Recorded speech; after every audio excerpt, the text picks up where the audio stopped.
Você sabe o que acontece quando juntam mulheres poderosas? TPM no ar. Entretenimento, beleza, moda, empreendedorismo. O universo da mulher no tempo de hoje. Agora, TPM no ar. Tudo para mulheres. Olá, seja muito bem-vindo, bem-vinda ao TPM no ar com o podcast Autoridade. Estou aqui de novo, Tati Aconelli, May Parreira, hoje com duas convidadas que a gente adora, já somos amigas e parceiras, já fizemos muitas coisas juntas e finalmente elas, mãe e filha, Renata Valias e Larissa Valias, se uniram para lançar o primeiro livro delas. Falo primeiro porque eu sei que já tem outros projetos, mostrar o livro lindo, acabou de ser lançado, já está praticamente esgotado. E a gente quis trazê-las aqui para conversar, para falar sobre o livro, claro, como foi essa experiência, esse trabalho de mãe e filha, que a gente é super fã, né?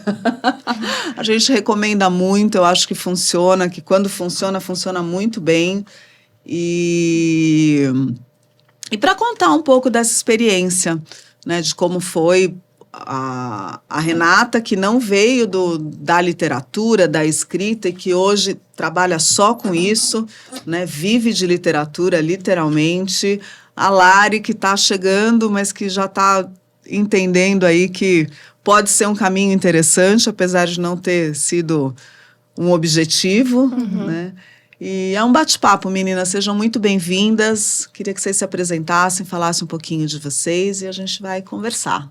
Obrigada, Tati. Obrigada, May, pelo convite. Tão bom conversar com vocês sempre. Estou super feliz de estar com a minha filhota aqui. E, bom, me apresentar, eu começo sempre me apresentando pela ordem de prioridades. Sou mãe da Larissa e do Gustavo, casada com o Beto há bastante tempo, 27 anos esse ano. E aí, para encurtar essa apresentação e chegar na literatura, que é o que faz brilhar os olhos de nós quatro aqui, depois de uma carreira aí de 20 anos na área de eventos, eu fui sentindo uma demanda por trabalhos que me aproximassem mais do mundo das ideias, do mundo intelectual. E fiquei com vontade de fazer alguns cursos. Na época eu morava em São José dos Campos e fui fazer alguns cursos em São Paulo, nessa área, na área do conhecimento em geral. E vi um curso de escrita criativa, não sabia muito bem do que se tratava, mas eu lembro que eu me dava muito bem em redação na escola. E gostava da atividade de escrever. Então eu fui ver qual que era uma coisa nova na vida e eu adorei. Achei uma atividade que me prendia. Mas eu percebi ali que a questão, eu achei que eu fosse aprender a escrever. E aí eu me dei conta que escrever não era lá um grande problema. Até que eu escrevia direitinho, óbvio que tinha técnicas a serem lapidadas, ainda mais na escrita de ficção. Mas o meu desafio era a criação, inventar histórias. Eu vi que eu era completamente travada. Mas que os exercícios oferecidos, né, propostos, davam uma condução, uma sugestão de caminho e principalmente restrições. As restrições é que fazem a coisa da criação surgir, né? E aí eu me encantei com essa possibilidade de escrever a partir, não digo do nada, mas do muito pouco. O céu é o limite, escreve aí, crie vidas. Eu achei isso uma atividade que me prendia. Mas fiz por puro lazer. E depois fiz com a May, aqui lá em São José também, um curso de escrita que foi outro destravamento, porque era uma outra proposta, outros exercícios. Eu lembro que o primeiro exercício, May, não sei se você faz sempre, se você vai se lembrar, mas eu me lembro bem, porque era a minha primeira vez, você tinha uma caixinha com um monte de palavras, deu acho que 5 ou 6 para cada uma de nós, das alunas, e pediu para a gente se apresentar a partir daquelas palavras. E aí você faz pensar sobre você, porque ali não era ficção, era para eu escrever mesmo alguma coisa sobre mim. Então eu fui estimulada a me pensar a partir de palavras aleatórias e foi muito legal. Eu tenho esse texto guardado ainda. Texto pequenininho, mas... Enfim, depois eu segui fazendo, fiz outros cursos de escrita e os contos estavam lá, guardados, um punhado deles, sei lá, vou chutar em uns 50 mais ou menos. E eu ficava, um dia eu vou publicar, mas esse dia não vinha. E aí, no primeiro ano de pandemia, os primeiros meses de pandemia, a gente em casa, né? Todo mundo tentando entender aquilo. E a Larissa teve uma iniciativa muito bacana de ocupar o tempo. Ela se comprometeu em aproveitar aquele tempo ocioso, aquela ausência do ciclo social, de amigos. E ela foi para essa parte de coisas manuais, resgatou uma máquina de costura da avó, começou a fazer algumas coisas relacionadas à arte. E ela fez um recorte, alguma ilustração em recorte, que é um tipo de arte que eu gosto muito. Eu acho ela muito, assim... Ela pode ser muito surpreendente. Sim. E aí eu pedi pra ela, sugeri, na verdade. Falei, filha, você não quer ilustrar os meus contos? E um dia a gente publica um livro juntas? E foi assim que a coisa começou. Ela vai contar do processo dela. Foi um processo longo, mas também sem pressa, sem prazo, né, filha? Foi indo. Até que no final do ano passado ela falou, mãe, tá aqui. As ilustrações estão aqui. E aí eu fui atrás de publicar e tá aí. Aí fez todo sentido publicar. Sim. Fazer essa dobradinha foi muito gostoso. Até porque, de alguma maneira, era um jeito de fazer ela ler o que eu tinha escrito. Ah, isso também. Mas é E o isso. incentivo, né? Porque você já tinha as coisas escritas, mas talvez sem a participação dela você tivesse adiado esse sonho por mais tempo, né? Ah, deixa, depois eu faço, mas não, agora que é uma responsabilidade em conjunto aí, ela fez a parte dela, né? Então vamos botar para o mundo, Sim. né? Lari, como é que foi participar disso para você? Foi muito, muito legal e desafiador, né? Então, para me apresentar, meu nome é Larissa Valias, sou filha dela. Eu estou estudando arquitetura há pouco mais de 3 anos. E desde que eu comecei o curso, eu comecei a entender que eu gostava de estudar sobre arte, sobre arquitetura, sobre artistas. E comecei a me envolver com vários tipos de arte, né? Que já tinha começado um pouquinho, bem de leve, assim, na pandemia, com o resgate, assim, do trabalho manual e tal. Mas com a faculdade veio com o intelecto junto, não só fazer porque é gostoso, sabe? Então, desde então eu tenho, assim, procurado conhecer de tudo. Tô cada hora fazendo um curso diferente, fazendo oficina, qualquer coisa que me ponha mais no mundo, assim. E pro livro da minha mãe, ela me chamou antes da faculdade, né? Pra começar, me chamou na pandemia. E quando ela me chamou, eu fiquei feliz, lisonjeada, mas eu fiquei bem perdida, assim, com uma preocupação de será que eu vou dar conta? Eu nunca fiz isso. Fiquei achando, assim, que era muita responsabilidade. E também porque ela me deu total liberdade. Eu falava, não, mãe, mas me ajuda. Eu faço isso aqui, né? Qual que você prefere? Ela, não, eu gosto dos dois. Como nas oficinas de escrita, né? Dar os limites, dar orientação. Sim. Não teve nada. Não, seja livre. Teve uma época, assim, que eu pedi pra ela me pôr limites. E ela dava conta e falava, faz desse jeito. Tipo, com essa cor, ou sem essa cor. Tipo, umas brincadeiras assim. Ah, mas aí não rolou também. Eu tava muito insegura. E então, eu continuei a fazer até que com alguns anos já de faculdade, eu continuava fazendo as ilustrações, mas bem espaçado, assim. Só que as que eu fazia depois de um tempo de faculdade e de ver muito, né? De experimentar mais, eu comecei a ver que eu tava gostando mais, que elas estavam tendo uma identidade, assim, que elas estavam parecendo um conjunto mesmo. E aí, me senti mais segura, assim, pra continuar. E começou a ser mais fácil mesmo. E eu ia gostando mais, ia fazendo, experimentando, fazendo, refazendo. Nossa, tantos. Todos que eu fiz antes da faculdade, eu refiz, inclusive. Entendi. Mas porque você vai amadurecendo, né? Exatamente. Mas aí eu fui viajar em janeiro, né? Fiquei um tempão fora e falei, não, vou entregar antes, senão não vai sair nunca esse livro. Aí eu fiquei um mês, assim, que eu fiz uns 7. Um mais, assim, nesse mês. E foi isso. E é muito legal ver ele pronto, assim. Parece que eu, tipo, me dei conta mesmo que deu certo e que eu posso fazer mais. E com muito menos da pressão e insegurança que eu colocava em mim pra fazer, sabe? Que legal. E como é que foi para vocês, assim, né? Apesar da Rê já trabalhar com escrita, com literatura, com leitura há bastante tempo, você não tinha publicado nada. Não. Pra dizer que nada, tem um conto que inclusive tá aí, que eu mandei para um prêmio Off Flip e fiquei entre as finalistas e ele tá publicado num livro do selo Off Flip. A única coisa.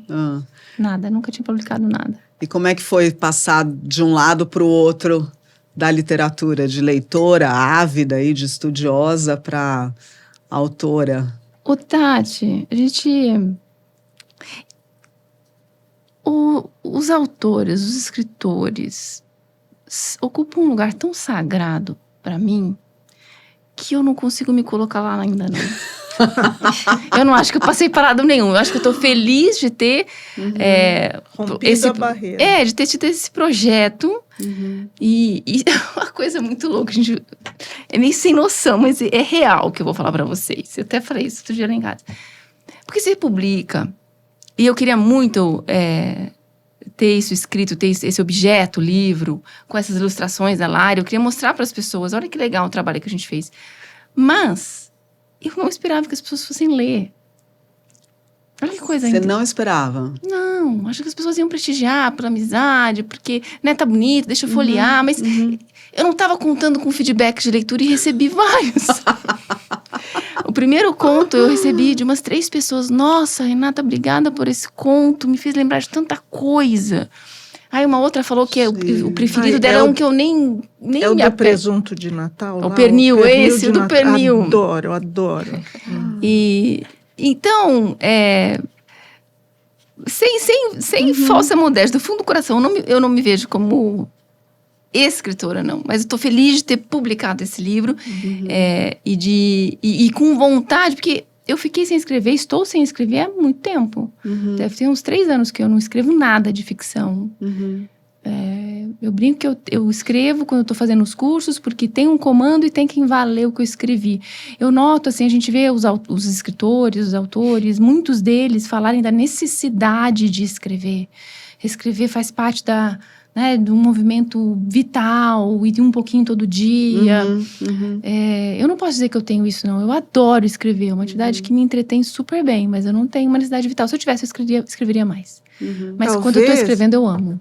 Então, mas talvez seja porque você escreve todo dia essas outras coisas que não são a escrita. Pode ser. Eu sinto isso muito. Pode ser. Comigo. Porque como eu trabalho a Tati comentou, né, com literatura, eu leio, obviamente, muito, eu estudo, mas o meu estudo é transcrevendo, é resumindo, é sintetizando e tentando assimilar por escrito o que eu li. Então, conta um pouco pra gente como é que é a sala de prosa. Conto com gosto. Essa é a menina dos olhos. A sala de prosa é um espaço, um pequeno espaço cultural, que acomoda aí grupos de mais ou menos 15 pessoas.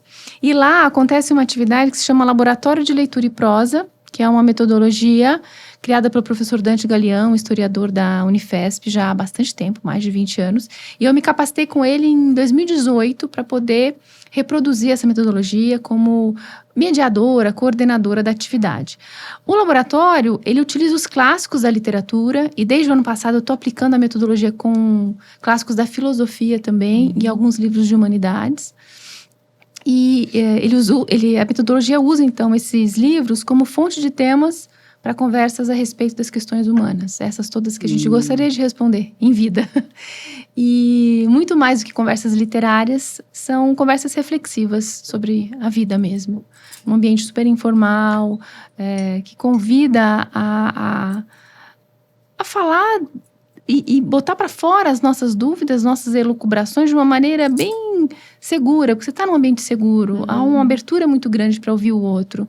Até porque a gente vai se encantando em como o livro provoca coisas diferentes em cada leitor. Então, ele vai se ampliando, e aquilo que o outro viu, o outro não viu. Há sempre aqueles choques, às vezes, de interpretação de texto, e eu acho que é um dos momentos ricos do laboratório, porque a minha interpretação sou eu, não é o livro.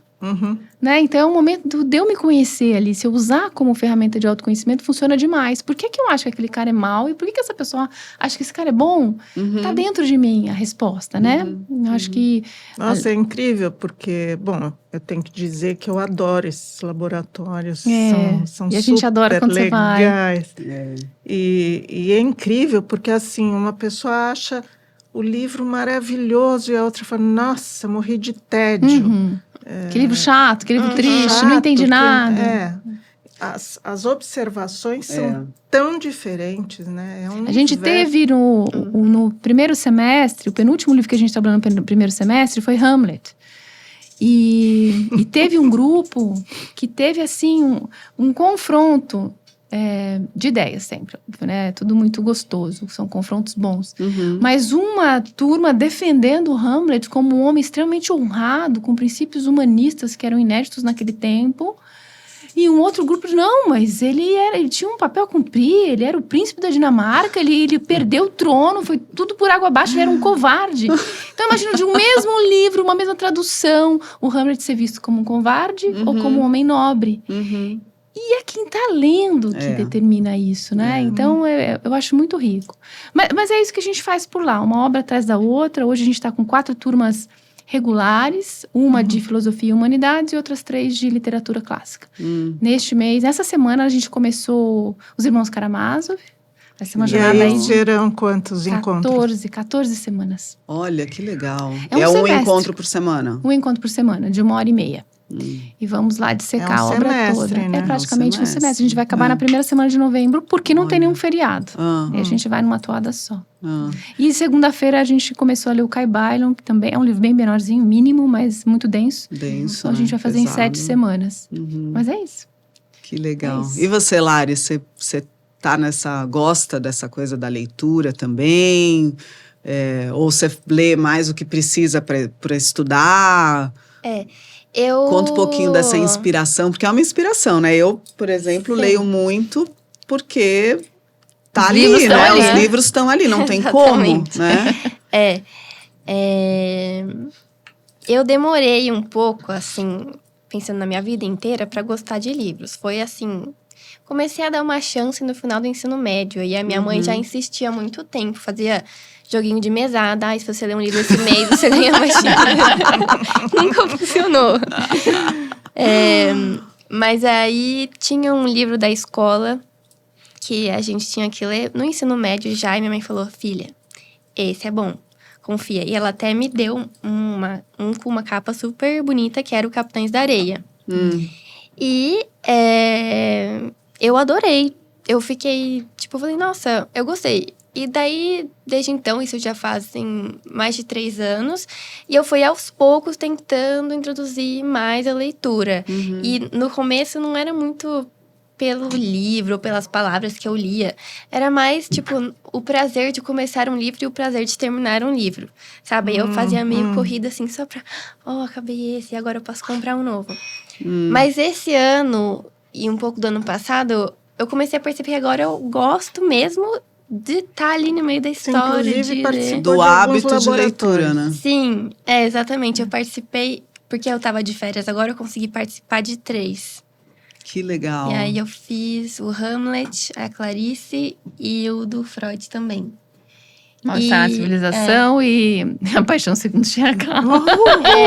E A Paixão Segundo GH foi interessante, porque cada um acha uma coisa. Tinha gente que ficava assim, assustado com o primeiro capítulo, né, que é uma coisa. Eu amei, eu falei, gente, como que essa mulher consegue botar essas palavras no papel? Como que é inteligente desse incrível, jeito? Né?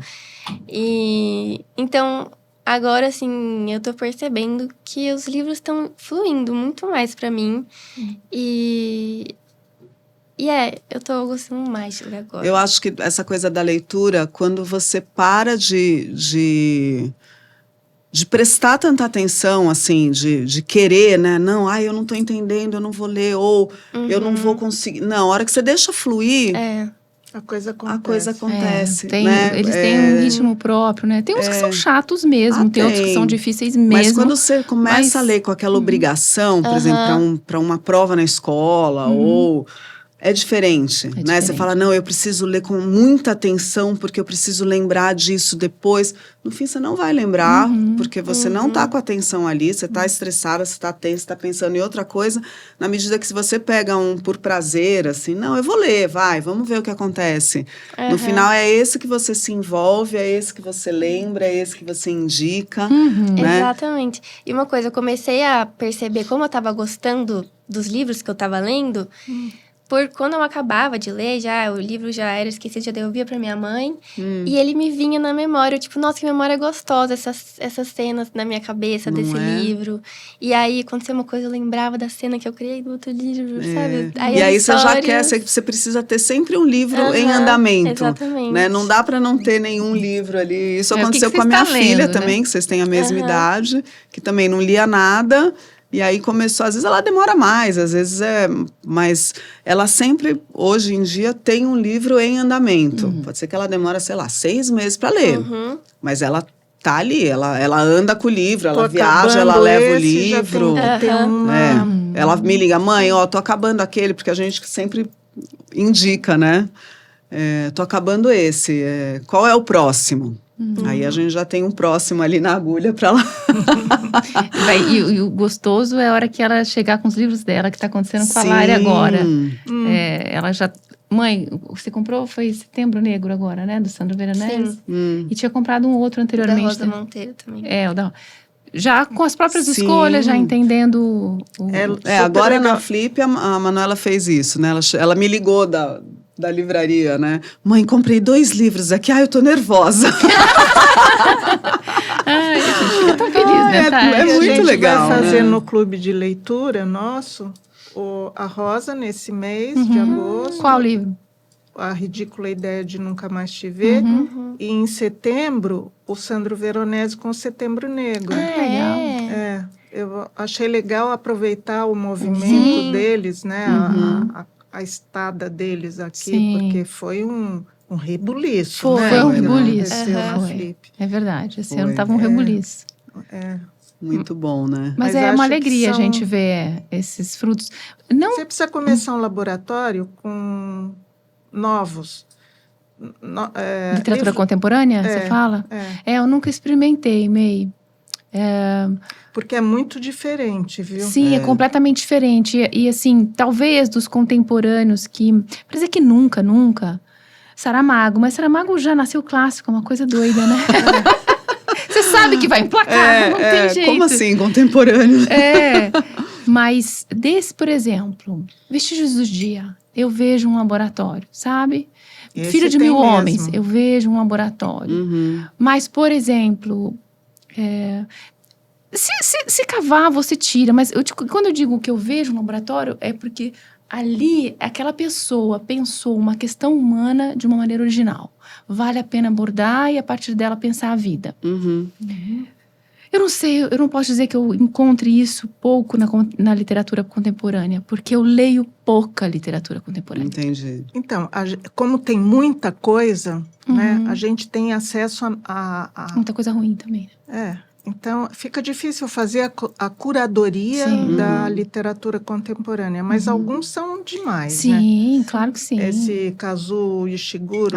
Eu amei Vestígios do Dia. Aquele dele mesmo, o Artista do Mundo Flutuante, também eu só li esse dele. É outra coisa obra de maravilhosa, né? Então, existem alguns, agora, anteontem, a gente fez um clube de leitura para escritores, tá? E nós estamos lemos Doris Lessing, é um clube de escritores 50+. Então, a gente leu Doris Lessing, lemos a Sylvia Loeb, que tem o Mulheres, lemos anteontem o Paul Auster. Eu falo anteontem, o Baumgartner, né, que vocês leram? O Baumgartner. Baumgartner. É bom esse livro, né? É maravilhoso. Gostei muito desse então, livro. acho que são obras, são contemporâneas, vamos dizer, mas esse do Paul Auster é magnífico, né? A despedida dele. Sim. E é muito lindo. Você poder observar. Ele é americano, tem todas as coisas, né? Mas e a literatura americana, se a gente pensar, tem grandes clássicos, né? Tem muitos bons diálogos, né? Hemingway, Fitzgerald, nossa, tem muita Agora a gente coisa. vai ler na confraria, gente, eu que indiquei, esqueci o nome dele. Faulkner, nunca li. Além da sala de prosa, eu faço parte de uma confraria. Não. Palmeiras Selvagens. Ai, não me lembro o nome. Que horror. Eu que indiquei. Tá. Na verdade, eu fui pelo autor, porque eu nunca tinha lido. E tem alguns que a gente fala, esse tá na hora de eu ler. Você só fica ouvindo o nome, deixa eu ver do que se trata. E eu estava comentando que eu faço parte dessa confraria, que chama Confraria Literária Casa da Tita. Essa eu vou como participante. E o grande barato, além da turma ser ótima, é que lá cada um escolhe o livro do mês. Somos em 13 agora. Então, lá eu leio coisas que eu não leria. E tem uma turma lá que curte muito contemporâneo. Então, é lá que eu vejo esses. Eu lembro de uma reunião que você fez. Como é que chama aquele livro que a moça é rasgada por um urso? A Larissa leu. É muito legal. É o nome, a tradução é ruim. Escute as Feras. Eu acho o título bem... Ou Escute a Fera ou Escute as Feras. Eu acho o título bem ruim. Porque dá não sei, meio... parece coisa de lobisomem, né? Uma coisa... sei lá. Mas é de uma antropóloga que esteve na Flip há 3 anos, numa mesa com a Tamara Klink, eu consegui assistir essa mesa. Ai, que inveja dessa mesa. E ela teve uma experiência de isolamento total, pesquisava povos que viviam isolados na Sibéria e no norte dos Estados Unidos. E ela teve um encontro com um urso, e ele a atacou, e ela conseguiu se defender com um bastão de caminhada, alguma coisa assim. Ela conseguiu machucar o urso e ele fugiu. Só que ele levou metade da mandíbula dela. Nossa. E aí, ela conta todo esse processo de reconstituição facial, tudo que ela sofreu, as dores e tal. Mas, paralelo com a história, vamos dizer, real, objetiva, tem uma coisa mística do encontro das almas do urso com a dela. Porque, de acordo com a tribo ali que ela estava frequentando, quando um ser humano sobrevive de um encontro com o urso, uma parte da alma dela ficou com o urso e uma parte do urso ficou com ela. E ela conta isso de uma maneira tão poética. Esse livro é lindo, lindo. E o rosto dela, ela é uma mulher muito bonita. Você vê algumas cicatrizes, mas você jamais diria que ela foi dilacerada por um urso. Foi muito bem reconstituída. Mas uma mulher super séria, introspectiva, assim, misteriosa. Foi bem legal. E a Tamara lá toda solar, alegre. Foi uma mesa interessante. Ai, que legal. São encontros magníficos. Ainda mais quando inesperados. Com o livro, eu acho que a gente sempre tem a chance de se surpreender na próxima página, né? Assim. Coisas que, não sei, talvez... o ser humano, assim, na convivência, vai chegando uma hora que você não tem mais surpresa. Você já sabe, mas o livro sempre é uma surpresa. Sempre pode ter. Eu fico... lá em casa tem a estante, né? Que eu pretendo um dia transformar numa biblioteca. Eu soube recentemente que uma biblioteca... É considerada uma biblioteca acima de 3.000 volumes. Eu tô longe. Eu tô bem longe. A última vez que eu contei, eu acho que eu tinha uns 700 e tantos, 600. Nossa, acho que eu nunca... Mas eu tive o trabalho de ver ali quantos eu não tinha lido. E uma esmagadora maioria. Eu tenho eu fiz uma conta pela minha média anual, eu tenho livros para 7 anos de leitura. Não precisaria comprar livros em 7 anos. Não vai acontecer, claro, óbvio. Que não. Eu digo que é uma coleção de livros que eu tenho. E coleção a gente não precisa explicar. A gente simplesmente vai lá e adquire o que a gente... É bom ter à mão, né? Mas, às vezes eu passo por eles, por exemplo, um desses que eu não li ainda, eu fico... O que será que tem aqui dentro para mim? O que será que não sei que está aqui? Como é que eu saio depois desse livro? Quantas histórias tem aqui? Quantas vozes tem aqui dentro dessa sala que muito provavelmente eu vou morrer sem ouvir, porque não dá tempo. Mas é um contato muito bonito. A gente estava, como eu comentei, começando Dostoiévski, a gente está com a tradução do Paulo Bezerra, que é extremamente fiel. E eu falei para eles, gente, se existe uma máquina do tempo, é esta aqui. Nós estamos ouvindo Dostoiévski, com uma breve interferência aí de um baita tradutor, que deve estar muito próximo do que Dostoiévski estava querendo dizer. Um cara do século XIX da Rússia. Abrindo o coração e mostrando o que ele sabe do humano. Isso é máquina do tempo pra mim, é conversar com o passado. Eu converso com os mortos todo dia. E eu adoro. E é uma surpresa. Se você entra, né? Eu acho... E os que a gente tem a oportunidade, assim, de estudar, como na sala de prosa, ou de ver o próprio autor, como nos eventos, né, literários, aí, como a da Flip, é muito legal. Também. Né? Às vezes você não conhece o autor, nunca ouviu falar, nunca leu nada, mas o jeito ali que ele se comunica, que ele fala da escrita, que ele fala da vida mesmo, você fala, nossa, você se conecta de uma forma que você fala, eu preciso ler, eu preciso conhecer. Fica curiosa, né? A gente fica curiosa. Né? Fica curiosa para ler o que aquela pessoa ali, que você nunca viu, tem a dizer. Né? Isso que é muito legal da gente participar. Porque, como você disse, muitas vezes você não leria de livre e espontânea vontade, porque são tantos livros, e tem tantos na fila, e tantos já comprados e não lidos, que você fala, não vou comprar de alguém que eu não conheço, mas esses eventos Clube do Livro, esses encontros, né, os laboratórios, proporcionam isso pra gente, né, de chegar em autores e chegar em textos aí que de outra forma você não vai, ou porque não é seu estilo, ou porque, né? Você falou o que essa pessoa tem para contar, né? É engraçado isso, porque é uma pergunta que eu nunca faço. A minha pergunta é, como ela vai contar isso? Você é da forma, né? Eu sou da forma. Então eu quero saber como. Eu não quero saber a história, eu quero saber como ela vai contar a história. Porque é o jeito de contar que faz toda a diferença. Né? Se você pensar, existem histórias, vamos dizer, sei lá, os mitos, Jornada do Herói, Pereira. A história sempre uma é a fórmula, mesma, né? é uma fórmula. Né? Mas como cada um desenvolve aquela fórmula... Né? E aí como conta te toca ou não, né? Ou repele ou não. A gente leu agora o último livro da confraria, foi da Nadine Gortmer. E eu achei a escrita muito fragmentada para o meu gosto. Então, parecia sempre que eu estava distraída. Ué, mas espera aí. Perdi alguma coisa? Não me envolveu tanto. Apesar de reconhecer a qualidade ali, claro, uma Nobel. Quem sou eu? Mas... E eu gostei. Não amei, mas eu gostei. Mas a forma me incomodou. Ou você pega um Guimarães Rosa. Você ama ou você odeia. Eu prefiro amar e amo muito. Mas é a forma. Interessante que você falou isso, May. Duas coisas, inclusive, sobre o Sandro Veronese. Foi um dos que eu assisti na Flip, sem ter a mínima ideia de quem era. E porque eu gostei da mesa dele, da conversa dele, eu comprei o livro. Então, foi uma das coisas. Mas, eu descobri lá que ele é arquiteto. Que ele se formou em arquitetura.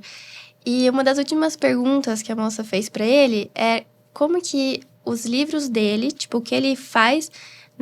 Na escrita, hoje em dia, se conecta com ele como arquiteto. E foi muito interessante como ele respondeu essa pergunta. Entre várias coisas assim, que ele falou, uma das que eu achei bem legal é que ele fala que existem os arquitetos da literatura, que são quem entendem, tipo, tá dentro dele a estrutura do que ele vai escrever. Tipo, as pessoas que são muito boas nessa parte. Ele já tá tudo preparado antes de... Porque tem arquiteto, assim, que você faz o desenho da casa e você pede para um engenheiro pôr a estrutura para você. Mas o ideal que os nossos professores pedem é que a gente projete já pensando na estrutura. Então, tipo, ele relacionou isso com o livro. Deu uns 3 nomes que eu não sei quais são, mas que ele falou que seriam os arquitetos da literatura. E eu achei esse termo, assim, muito interessante. Você sabe que o Milton Ratum é arquiteto também? É outro contemporâneo. Esse é... Acho que ela nunca leu, Esse eu acho que fica. O Ratum eu acho que é um dos que vai ficar. Daqui 100 anos vamos estar falando dele, porque ele tem... Dois Irmãos é uma aula de como construir personagem, como construir o narrador, né? Eu acho que esse vale um laboratório.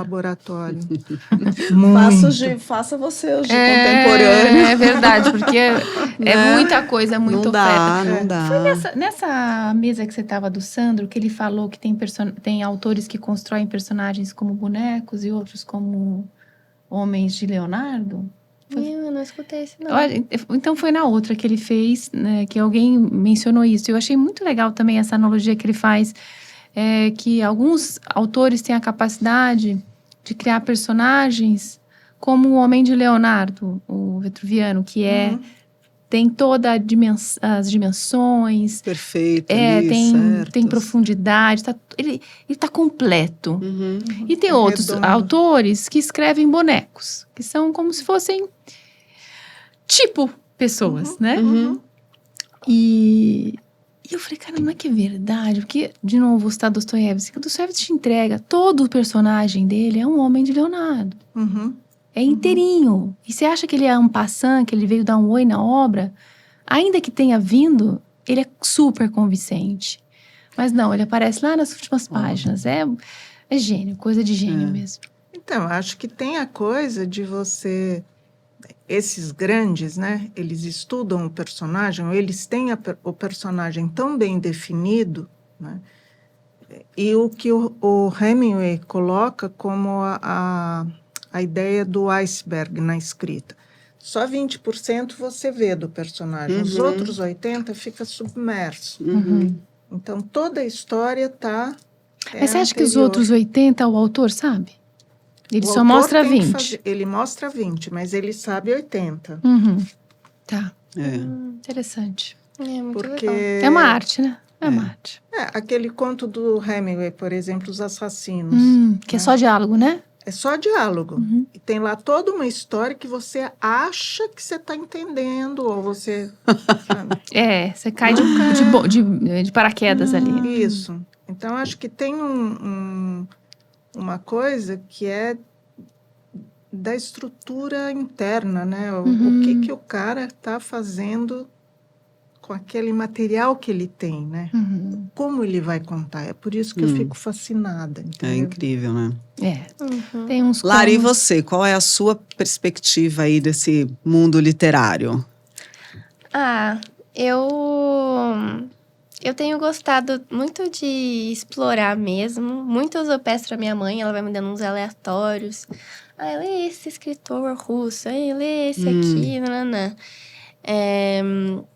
Mas agora que eu me envolvi um pouco mais nesse mundo, né? Principalmente ter ido na Flip, cheguei lá sem saber nada, sem entender nada, me sentindo uma total outsider, perdida. Eu cheguei na quinta-feira, gente, o que eu tô fazendo aqui? Eu não sei o nome de ninguém. E aí agora eu saí de lá, assim, adorando e tendo muita vontade de ler esses escritores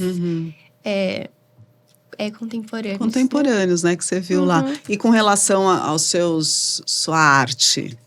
Vamos dar prosseguimento? Sim, eu gostei de fazer, eu quero continuar assim, inclusive, né? A mãe me chamou pra tentar mais alguns.